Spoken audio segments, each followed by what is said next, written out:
Bom dia. Há quem diga que Grande Sertão Veredas é um livro difícil. Eu acho que difícil mesmo é ler um livro ruim. Grande Sertão Veredas é um livro complexo. Eu mesmo só consegui ler da terceira vez que eu tentei, ainda bem.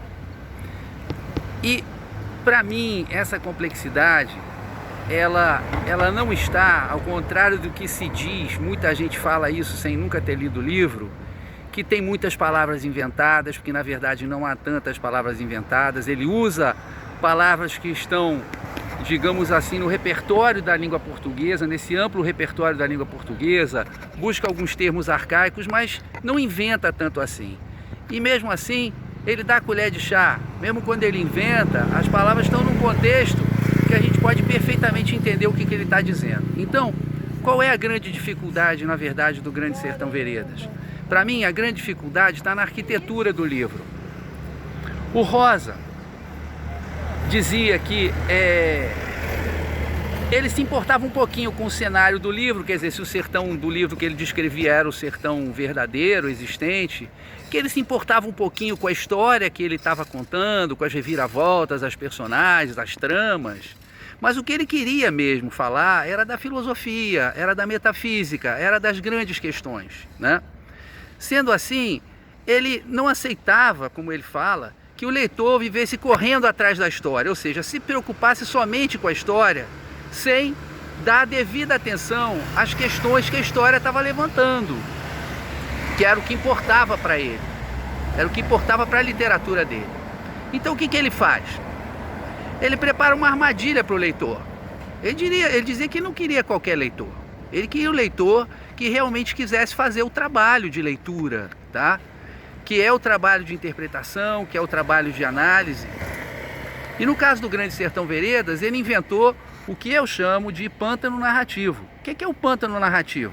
Dependendo da edição, são as 80, 100, 120 primeiras páginas, em que o leitor ou leitora fica sem saber exatamente, né, que história é aquela. Porque ele começa a história com alguns causos que o velho fazendeiro Riobaldo conta para o doutor, que parece não ter sentido nenhum, mas na verdade esses causos são uma maneira, a gente vai falar deles depois, são uma maneira dele apresentar os grandes temas filosóficos do livro.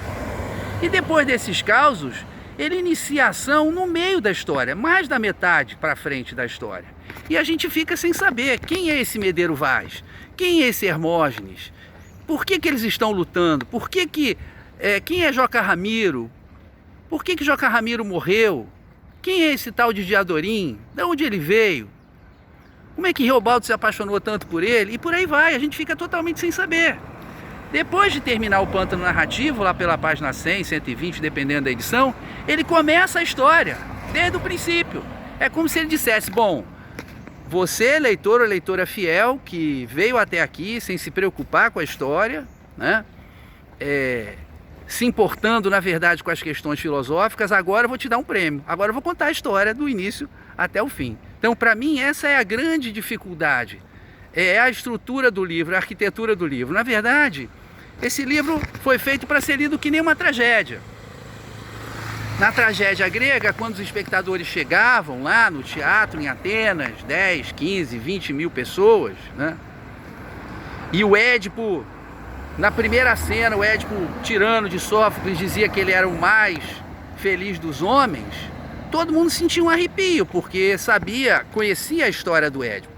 Então, ao conhecer a história do Édipo, aquela fala dele era dotada de uma ironia trágica, de uma ironia pesada, porque ele, na verdade, era o mais desgraçado dos homens, que tinha matado o pai, estava casado com a mãe, e tinha trazido a peste para a cidade, que estava matando todo mundo, né?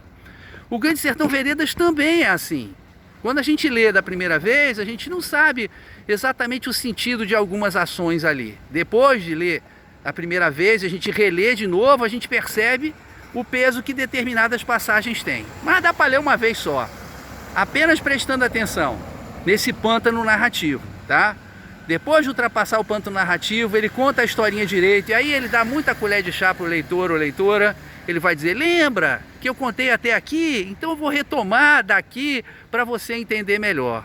Enfim, é um livro maravilhoso que o autor fez questão de selecionar, digamos assim, os seus leitores. Não queria ser lido por todo mundo, não. Ele não queria ser lido por aqueles que leem um livro como tomam um analgésico, né? Como tomam um comprimido para dormir. O livro dele é feito para pensar, tá? Obrigado, gente. Um abraço, beijo.